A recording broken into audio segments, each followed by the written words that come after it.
This episode of Dana Being Dana is brought to you by Kim and Katie with John Green Realtor, providing seriously local real estate expertise for the city where we live and love. Hello and welcome to Dana Being Dana. I'm Dana Michelle and I'm thrilled you're with us. My show is about all different aspects of the human connection, things that bring us together, and living life intentionally. I'm a firm believer of women supporting women because we simply don't do this enough. While men automatically look for connections and similarities, women too often pick each other apart and they tear each other down. But great things happen when women come together, and we are talking to several women today who are doing just that. Joining me now are Jennifer, Adelia, Dodson, and Cory Briggs. Hey ladies, I'm so glad you were here. Hi Dana. Hi. Yes. So tell me, what does women supporting women mean to you? Well, we have to, because we met as moms, we have to take it as women who are mothers. Okay. Being supportive of each other. Because that's a special sort of critical survival zone. Mm-hmm. And given that we each have 4, I didn't have 4 when we met, but we still met under the circumstances of like, look at that crazy one. Yeah. So how did you meet? Our children went to preschool together. Yeah. Wow. So in that case, you know, you have that situation where it's that classic scenario of like the crazy top knot bun thing and the sweats and you smell and people are barfing on you, you know? So then you automatically find your support person in that regard. Yeah. And we were just lucky that our levels of chaos kind of matched. So we were able to just like immediately start talking and connecting without having any of those barriers of like trying to be polite or pretend or anything. So how old are those preschool kids when you met? How old are they now? 16 now. Well, it was the older 2, Yeah? And then the 13-year-olds. Yeah? Nice. What advice do you have for other women who are navigating parenthood? Oh, God. One thing I would say is to look at the big picture. Don't always stress about what's happening right this second. Yeah. And be open and give yourself all the grace in the world. Yeah. Yeah. I think that's great advice now, particularly this year of 2020 being so crazy. And the big picture is that it may be a year, you know, of our lives, give or take. But the bigger picture is, you know, the lessons learned and all of those things. So what is 2 moms and a mic? It's a womanifestation of Cory's dream. It's a podcast that was born out of our chaos. It was born out of chaos. Chaos is made out of energy, and sometimes things are born from it. Yeah, which I think is great. And I love the fact that you had an idea, you had a dream, and you brought it together. And I love the fact that you've done it together. Yeah. What's been the scariest thing about starting a podcast? For me, it was the judgment of the topics that we like to cover. You have to be vulnerable. You cannot put yourself out there and then like pull it back with anxiety. Yeah. Well, no one wants to listen to inauthenticity. Well, right. And plus, we don't know how to do that. Of course. Of course, you guys are some of the realest mamas I know, which is why I love you. And it was a pleasure to be on your podcast. It was fun. We had a blast. It was really so much fun. We had such a good time. And so I'm thankful that you all are here. I think people underestimate the work and energy that goes into putting together media content and sharing and being vulnerable. So can you talk a little bit about that and what that means to you? Well, the podcast originally started with one microphone in my house. All the technical stuff we just learned as we went. We watched YouTube videos. Like we put pillows against the door. Oh yeah, we were clearing our throat with bourbon. You know. We did. We put blankets and pillows up to, you know, for the sound, and You know, it started as very, very basic. Yeah. And now, today, a year later, we are in a professional recording studio. And it looks good, honey. We thank you. We have sponsors, and so we've been adopted by producers of people of talent. Yeah. So we can just keep living the chaos and talking it. I love it. Yeah. It's awesome. What are you most proud of?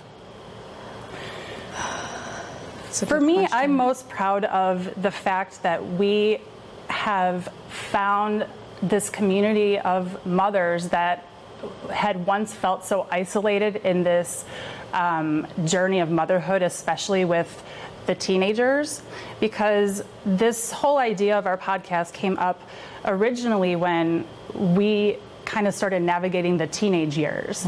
And we weren't finding a whole lot of support in that because the teenage topics are not comfortable topics to talk about. Right. We're not talking about your little toddler, what do you do when they throw a temper tantrum in the middle of Target?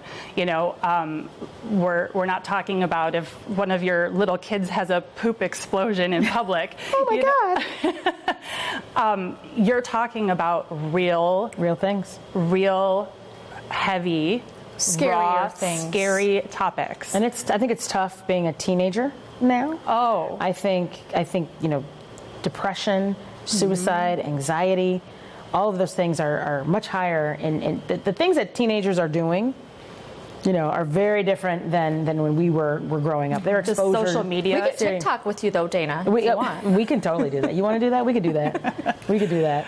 The social media is a big part of the difference between when we were growing up True. and the world that they live in now. Because all of their mistakes are documented. Yeah. All of them. All of them are documented. And the comparison of, you know, especially the girls, the comparison of what teen girls All the look media. like, and Yeah.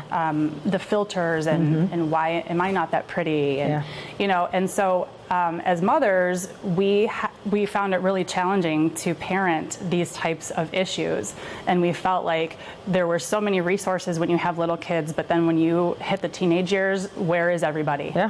Nobody wants to talk about these topics anymore. So that's kind of where we came in and tried to build a community. You're not trying. You ladies are doing it. What advice do you have for people who are watching who want to try something new, whether it be a podcast or something else, but they have that creative spirit and energy and they can't think beyond the shoving the pillows under the door, right? Or being amateurs in something that you're passionate about and allowing that to grow and morph into what it becomes.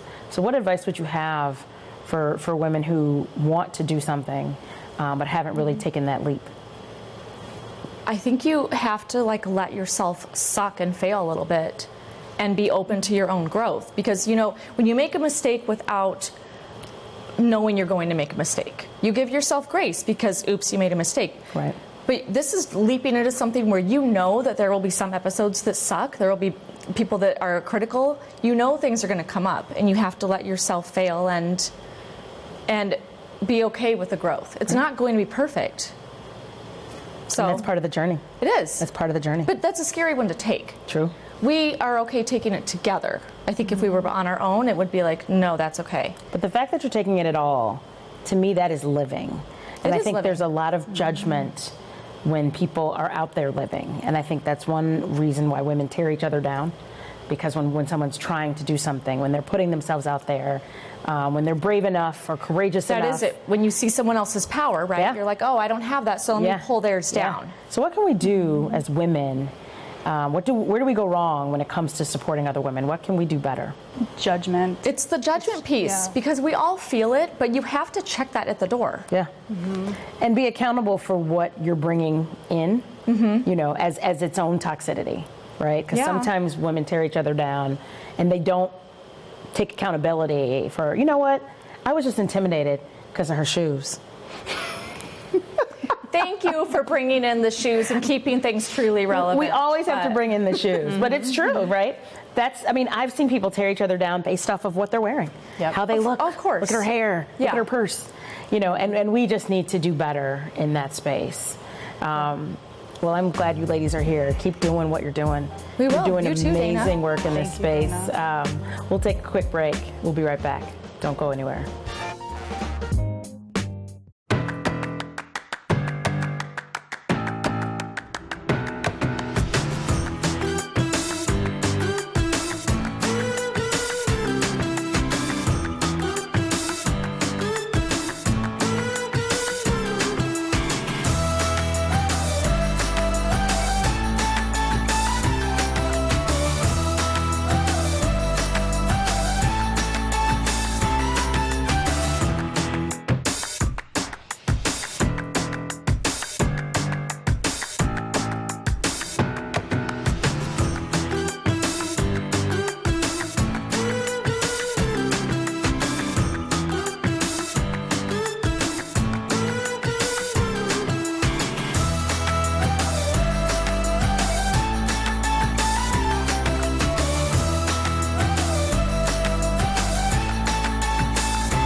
Welcome back to Dana Being Dana, where we are talking about women supporting women.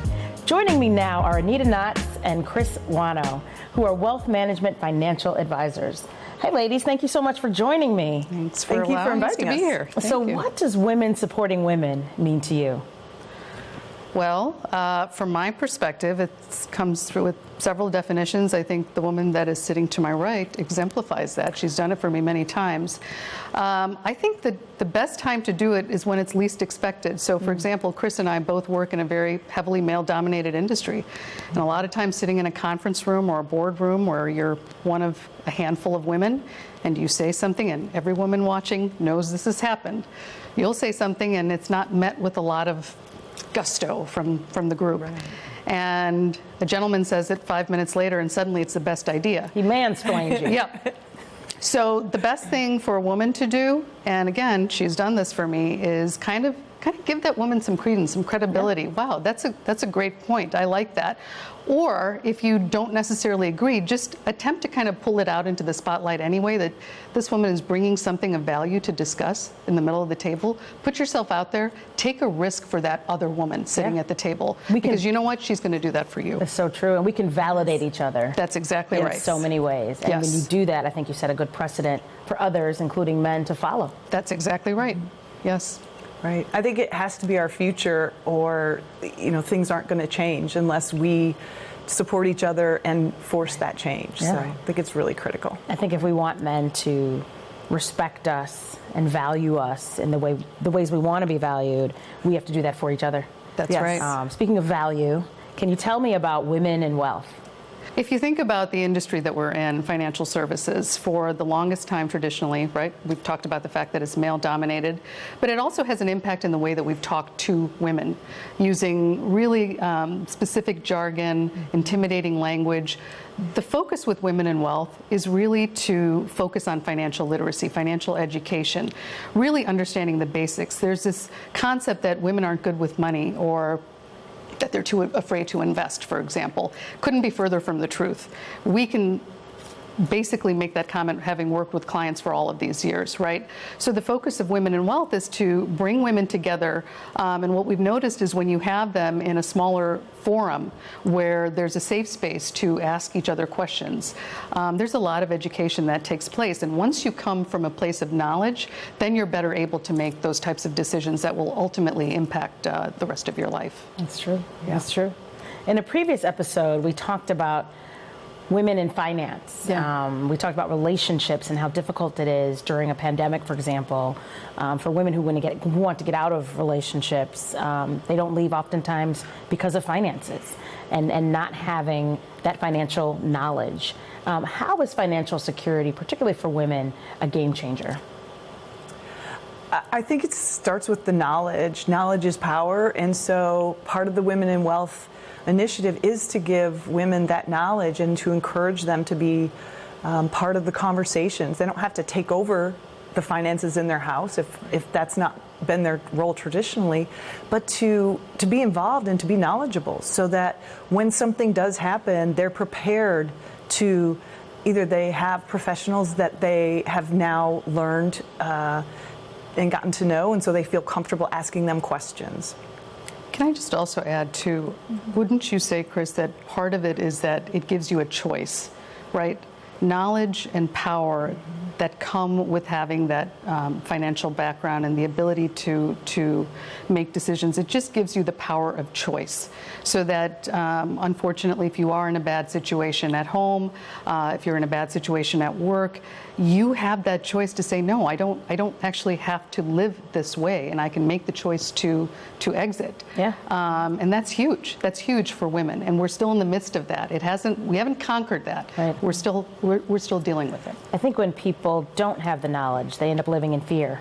That's right. Because they fear the unknown. Right. That's exactly And they fear the alternative, which is often worse than what it really is. Right. I would say that. But go ahead. I'm sorry, at some point, women are going to be in charge of their finances, whether that's through the death of a marriage or whether that's through the death of a spouse. Yeah. They're going to be responsible for this, so they need to, start working now and getting a good understanding. Yeah. So what advice do you have for women building wealth? I think oftentimes people have a difficulty just taking that first step. Yeah. They can be overwhelmed by the process or what to do. So what advice would you have? I would start with, at least first, and I tend to get very granular because it's my occupation, but just take inventory of what you have. It's amazing sometimes women who have wonderful marriages, right? If you ask them where are the various accounts, do you have a checkings account, do you have a savings account, do you have an investment account, a retirement account for when your husband retires, if you're staying at home, what are the various buckets that you have? It doesn't require a spreadsheet even, just a pencil and a piece of paper. Just start there. Involve him or your significant other, whoever it may be, in the discussion. And if it's just you, start there. Take an inventory of what you have. I'm biased, so I'm going to say work with somebody that you trust as an advisor because they're trained to help. There are many firms out there right now that are recognizing the value of helping women, and there are specific initiatives out there to help women who need that type of assistance. So just start. Just start. I think one thing that women are really good at are identifying goals. It's so much easier to talk with women about what are your goals for retirement, what are your goals for your family. So by being able to articulate those goals, it really helps our job to set up that financial plan and the strategy so that they can achieve that. Where do women go wrong when it comes to supporting each other? Wow. Just say it. We can do so many things better, I think. And I want to help people. I think we want to support each other, but we are so critical of ourselves that I think that comes across to other women because we are extremely critical of ourselves, and we shouldn't be. We should celebrate our own personal successes, and if we're happy with ourselves, I think that'll show to other women. I think that's so true. I think we can be our worst critic. Absolutely. And we see things that people don't even see as flaws see as setbacks or see as issues. That's right. And we should certainly do better with that. I feel sorry for you that you asked me that question because I could go for the next hour on this. Let's go. Go ahead. Women We're not doing supporting other commercials. women. Listen, think about it this way. Women in leadership, right? When you put women in positions of leadership, they really do make the world a better place, not just for them, not just for their families, but for society as a whole. Okay, you can talk about financial services, corporate America, government. It's the world over, right? How are we going to do that when we keep cutting each other down? We need to push each other. One of my biggest passions right now is getting more women into our industry, on the front lines, right? Don't come in and disappear into behind the scenes roles. Right. Come in and work with clients, work your way up towards leadership, but we need to pull each other up. So somebody who's had the benefit of working in the industry for as long as Chris and I have, that's our responsibility right now. And stop treating it like a zero-sum game. Me pulling her up does not mean less for me. Right. It's a collective win for all of women. And once we change our mindset to believe that, we've got something going. That's so true. That's so true. I think we can do so many things when we support each other genuinely, authentically, and believe in each other and push that agenda forward. I think it's better for everybody. I think it's an example for all the little girls who are watching. And we can just make incredible change. Absolutely. So I thank you ladies for being here. I thank you for the wealth that you build in others. It's so needed, and we appreciate you. We'll take a quick break, and we'll be right back.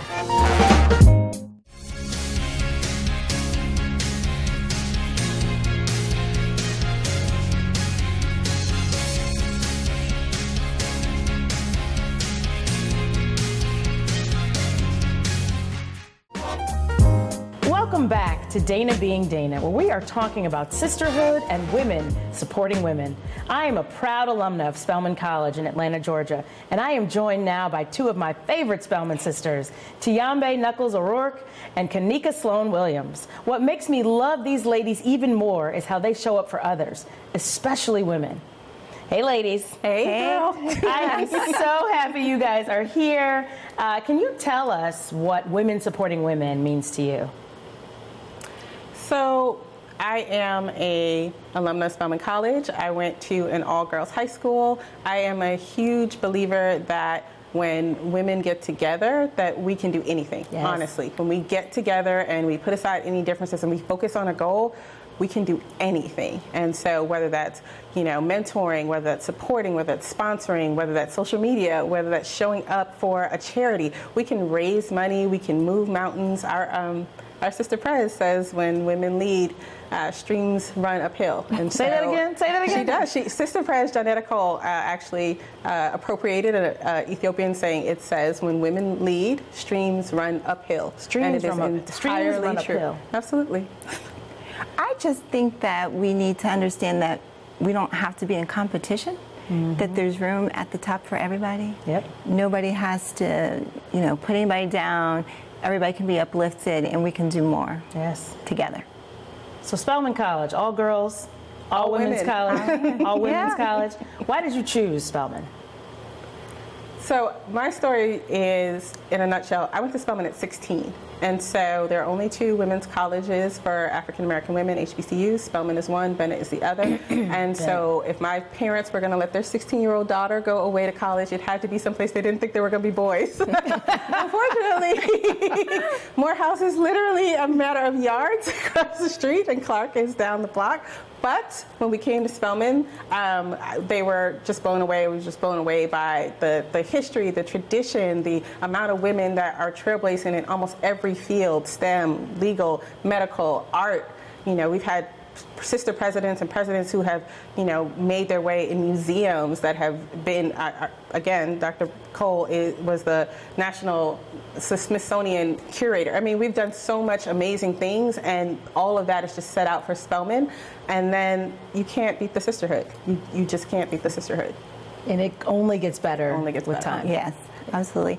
I thought that I was going to go to Hampton, and then my sister went to Spelman in my freshman year. We're 4 years apart. My freshman year in high school, I came down and visited her. And between the city of Atlanta and stepping on Spelman's campus, I was like, oh, this is where I'm going to be. I didn't even apply to anywhere outside of that AUC center. And the only reason I did the other ones was just to say I didn't apply to one school, but I knew where I was going. It was Spelman all the way. I went to Spelman my junior year in high school to visit my cousin. And It's our best recruitment. It was your class, yeah, totally. Best recruitment. And that's how it hooks you. I mean, just the bond, the sisterhood, the people, the Southern hospitality. I mean, there were so many things that really drew me in. Kanika, tell us about My Sister's Keeper. So about 3 years ago, I started a endeavor.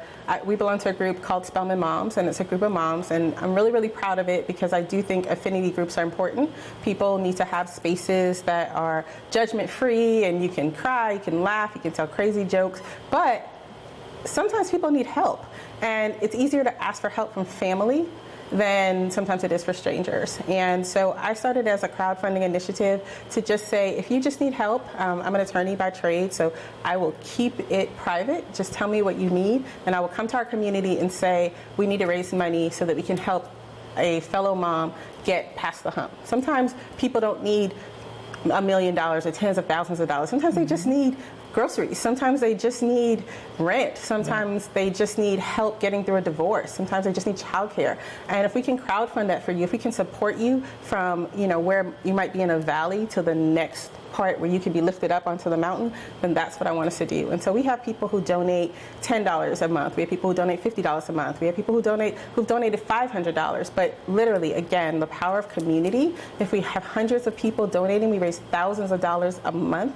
and then we just distribute that back out to our community that says, and I always tell people, it's a gift. If you can pay it forward when you're in a better situation, and I've had lots of moms pay it forward when they're in a better situation, and then we're happy to take that blessing, but you don't owe us. Because sometimes the hardest thing is getting a loan, right? And now you got to figure out how to pay that back. Right. You got to figure out how to get interest back, and you got to figure out the stress and the shame of that. That's not what this is. These are your sisters coming together to say, we hear you, we love you, we see you, we want to help you, and we're going to do what we can to make this easy for you, and here you go.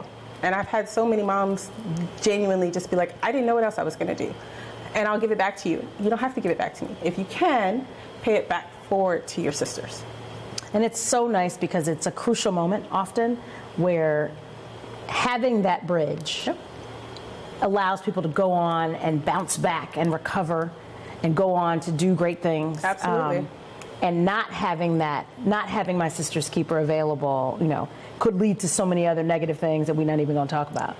But that's what's so important about it. And it's such a crucial moment in which my sister's keeper intervenes. We try to just be, as you said, just be that bridge, right? And so I know you've talked about, the economic cost of divorce. And so we've had moms who are getting divorced and not known what they were going to do and not want to get divorced because they couldn't afford to, right? And so if we can just help them get to the next step, figure out childcare, figure out housing, figure out something else so they can maybe focus on how they can be better moms, how they can be better people, how they can be whole and happy. Maybe we can help you get even mental health support, whatever we can help you get so you can get to that next step.